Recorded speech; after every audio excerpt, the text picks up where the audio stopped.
بسم اللہ الرحمن الرحیم۔ السلام علیکم۔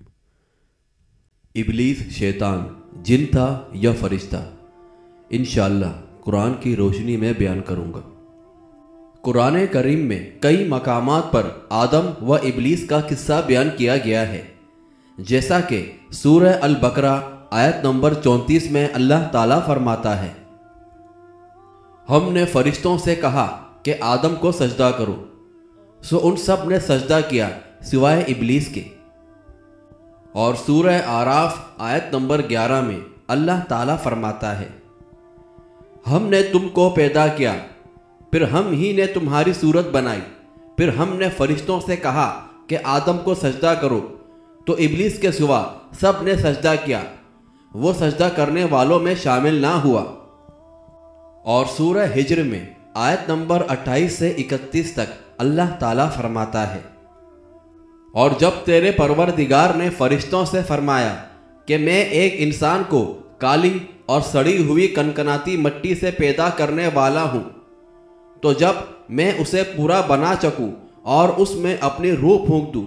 تو تم سب اس کے لیے سجدے میں گر پڑنا۔ چنانچہ تمام فرشتوں نے سب کے سب نے سجدہ کر لیا،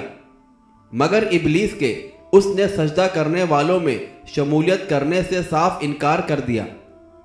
اور سورہ بنی اسرائیل آیت نمبر 61 میں اللہ تعالیٰ فرماتا ہے،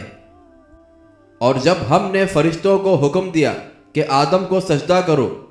تو ابلیس کے سوا سب نے سجدہ کیا، اور اس نے کہا کہ کیا میں اسے سجدہ کروں جسے تو نے مٹی سے پیدا کیا ہے۔ سورہ طٰہٰ آیت نمبر 116 میں اللہ تعالیٰ فرماتا ہے، اور جب ہم نے فرشتوں سے کہا کہ آدم کو سجدہ کرو تو ابلیس کے سوا سب نے کیا، اس نے صاف انکار کر دیا۔ اور سورہ صاد آیت نمبر 71 سے 74 تک اللہ تعالیٰ فرماتا ہے، جبکہ آپ کے رب نے فرشتوں سے ارشاد فرمایا کہ میں مٹی سے انسان کو پیدا کرنے والا ہوں، سو جب میں اسے ٹھیک ٹھاک کر لوں اور اس میں اپنی روح پھونک دوں تو تم سب اس کے سامنے سجدے میں گر پڑنا۔ چنانچہ تمام فرشتوں نے سجدہ کیا، مگر ابلیس نے نہ کیا، اس نے تکبر کیا اور وہ ہو گیا کافروں میں سے۔ ابھی میں نے قرآن کی جتنی بھی آیات یا سورت بیان کی، ان سب سے یہ واضح نہیں ہوتا کہ ابلیس جن تھا یا فرشتہ، لیکن سورہ کہف کی آیت نمبر 50 میں اللہ تعالیٰ نے واضح طور پر بیان کر دیا کہ ابلیس جن تھا، جیسا کہ سورہ کہف میں اللہ تعالیٰ فرماتا ہے،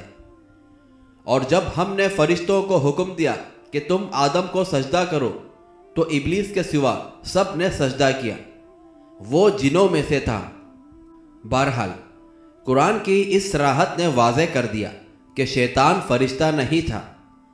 فرشتہ اگر ہوتا تو اللہ کے حکم سے سرتابی کی اسے مجال نہ ہوتی، کیونکہ فرشتوں کی صفت اللہ تعالیٰ نے بیان فرمائی ہے، جیسا کہ سورہ التحریم میں اللہ تعالیٰ فرماتا ہے، وہ اللہ کے حکم کی نافرمانی نہیں کرتے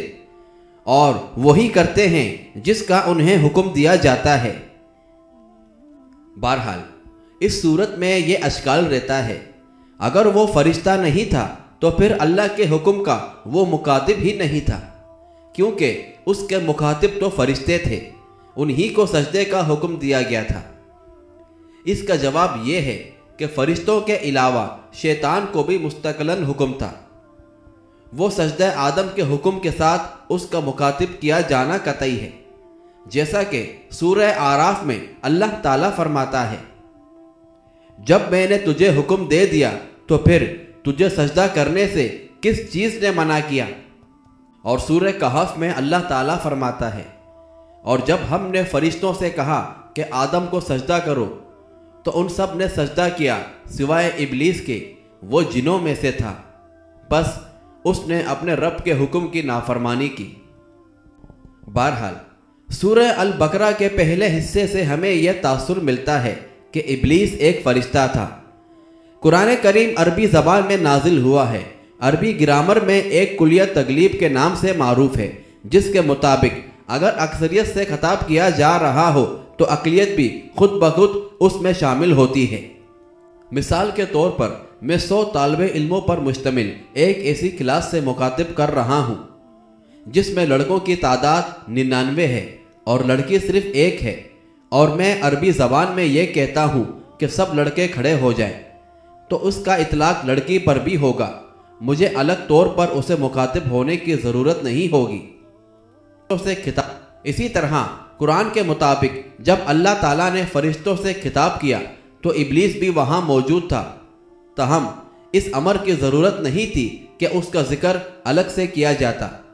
لہٰذا سورہ البقرہ اور دیگر صورتوں کی عبارت کے مطابق ابلیس فرشتہ ہو یا نہ ہو، لیکن 18ویں سورت سورہ الکہف کی 50ویں آیت کے مطابق ابلیس ایک جن تھا۔ قرآن کریم میں کہیں یہ نہیں کہا گیا کہ ابلیس ایک فرشتہ تھا۔ یہ بات مزید واضح کر دوں، اس سلسلے میں دوسری اہم بات یہ ہے کہ جنوں کو ارادہ اختیار دیا گیا ہے اور وہ چاہیں تو اطاعت سے انکار بھی کر سکتے ہیں، لیکن فرشتوں کو ارادہ اختیار نہیں دیا گیا اور وہ ہمیشہ اللہ کی اطاعت بجا لاتے ہیں۔ لہٰذا اس بات کا سوال ہی پیدا نہیں ہوتا کہ کوئی فرشتہ اللہ کی نافرمانی بھی کر سکتا ہے۔ اس حقیقت سے اس بات کی مزید تائید ہوتی ہے کہ ابلیس ایک جن تھا، فرشتہ نہیں تھا۔